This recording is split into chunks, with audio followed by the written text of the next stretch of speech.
Low-key, I'm better than you because I'm reading a physical book right now, and I'm reading a classic, and like, what are you doing? You're on your phone. Hi Slayers, and welcome back to my channel. My name is Eileen, and in today's video, we're going to be talking about why physical books are the superior book choice, and why really any other form of reading just doesn't count.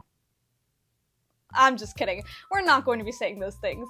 In this video, we are going to be talking about the pros of reading physical books and why reading should be cool again, and all of the super cool fun things about having and owning physical books. But that's really not to say that one form of reading versus another is better or more valid. And in fact, if you want to check out my last video where I talk about all the benefits of e-readers versus having physical books, you can go ahead and watch that, and I'll link it below. But without further ado, let's talk more about physical media and how much I love it and how important it is in society. And hopefully by the end of this video, you'll feel more inspired to read and may even go read that book that you bought 3 years ago and swore you were going to read but never actually read and now just sits on your shelf and collects dust. Now, of course, one of the biggest physical book pros is just the feeling of having a book. Oh my gosh, everyone loves to just open a nice book on a nice rainy day and just feel the pages. Sometimes the pages smell so good, or to have a floppy book cover and just open it all the way, or even a nice hardcover that stays flat while you read. Having physical books is a sensory experience, and it makes reading sometimes more enjoyable, and it's really something that just can't be replaced ever. The feeling of a book, the smell of a book, even book shops in general. Of course, reading is not all about the sensory experience, but definitely having a nice formatted book, or a nice looking book even, can really help you have a better time. The really cool thing about physical books is that they can't be changed. Once they are printed and done, and they will sit on your shelf, and nobody can really change them unless they take a Sharpie to it. Authors cannot go back and update things, licensors cannot go back and update things the way that they can with ebooks, and it really just makes sure that all of the information stays the same and stays safe and accessible to you, no matter what's happening in the digital space. Now, that's not to say that updates are always unwelcome, but for the most part, you kind of want to keep your physical books safe from whatever is happening in the political climate of the world. And by having them in physical form, you're definitely doing that. The thing about having it in physical form is that books can be passed down generationally as well, which I think is really cool, and I personally own a couple of books from my grandmother and my aunt, and I really just love having these books and knowing oh, people I loved read these stories, or maybe even left little notes in them, or have dedications in them, and it's a really nice sentimental way to have a keepsake not only of a story that's really great, but also of a person that might have been really great. And that's just something you can't really do with e-readers. I'm not trying to pass down my e-reader to my grandchildren one day. They're gonna get my physical books and probably my diaries, which I don't know if they want those things, but you know, they can have it. So in essence, having physical books is a great way to reduce generational trauma. Also, because the book is physical, you can loan copies of books a lot easier, well, at least a lot more ethically.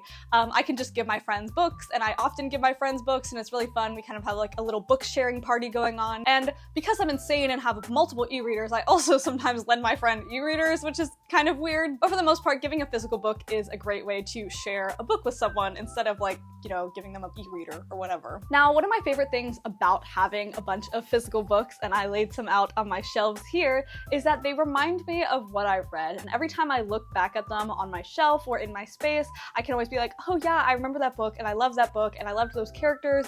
And even sometimes if it's a book that I didn't like as much, I can be yeah, I read you, and I won. But having physical stuff is a great reminder of things that you like, and is really good for your personal space to have things that you enjoyed and things that you want to remember, especially in the case of some nonfiction or self-help books.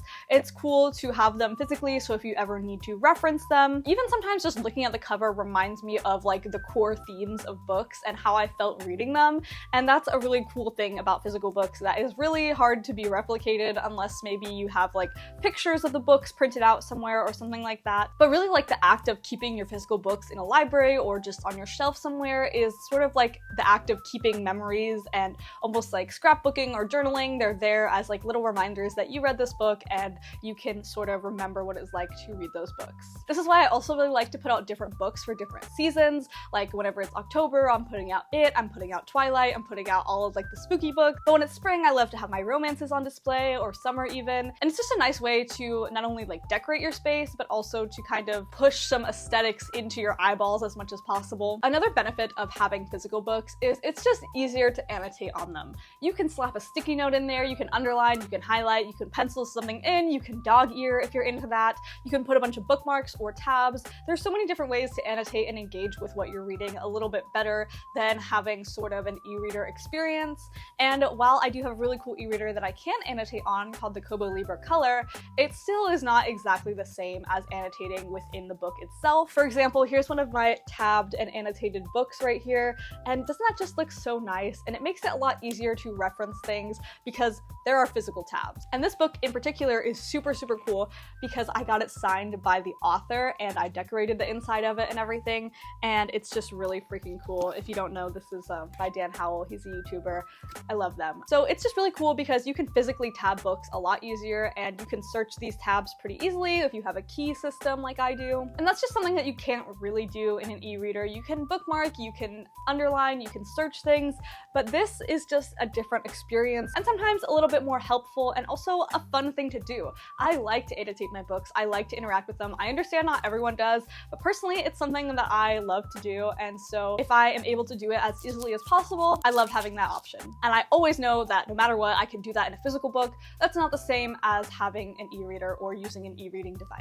Now, another perk of having a physical book is just knowing where you are in the book, and while e-readers try to replicate this with the progress bar, it sometimes is not always the same. Whenever you're reading a physical book, you can tell how many pages you're in, whether you're at the midpoint of the story or the end of the story or the very beginning. It's very, very easy to tell by however many pages you're holding in your hand. And also, I find that physical books are a lot more helpful for books that have sort of like reference moments. I was reading Joy Luck Club, which has a bunch of different like short stories from different people's perspectives, but then sometimes the people overlap in their relationship, and I was having a hard time understanding like who was overlapping with who. And if I could like flip back to it pretty easily, then I was able to understand like, oh, this person is connected to this person. It's helpful if you're like reading a fantasy book and you have like the map at the beginning. It's really nice. And it's just nice to easily be able to flip between different parts of the books. There are even some books that are made that are like reliant on this method, like some sort of mystery books and like books that are cool and like have different ways that they're written. Even like Goosebumps, where you can like flip back and forth between pages, I think is pretty cool. But yeah, that's just something that is not as easily replicated on e-readers. Of course, you can flip between different books and stuff on e-readers,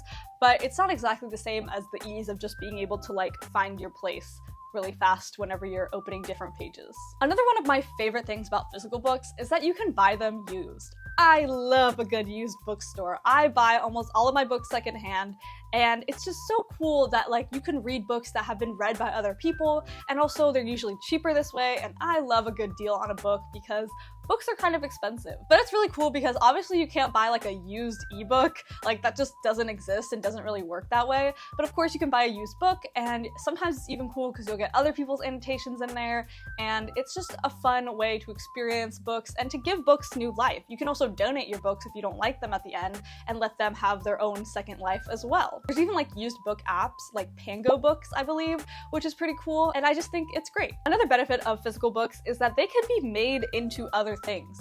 You can decorate your books, you can write in your books, you can make them look really pretty and nice, and you can even reshape them and like redo the covers and sell them as different items, which sounds like a lot of work, and personally I could never do that, but the people who do, bravo to you. It's a really cool way to sort of like upcycle a book and like give a book a different meaning. Along with that, a really cool thing about physical books is that you can have special editions of books. Here is one of my special editions. It is of Crooked Kingdom by Leigh Bardugo, and it's so pretty. It has sprayed edges and it has really cool illustrations in the back of all the characters, which I love and I'm obsessed with. And it's just really nice to have a special edition of a book that you absolutely love, because it makes it special for you and it makes you and your book connect more, and it makes it look prettier, and who doesn't want a book to look prettier? And personally, I'm someone that only buys the physical book once I know I love the book for the most part. So I usually like first read the book on ebook or an audiobook, and then I'll go and buy the physical book, and sometimes if I really loved it, I'll reread the actual physical book,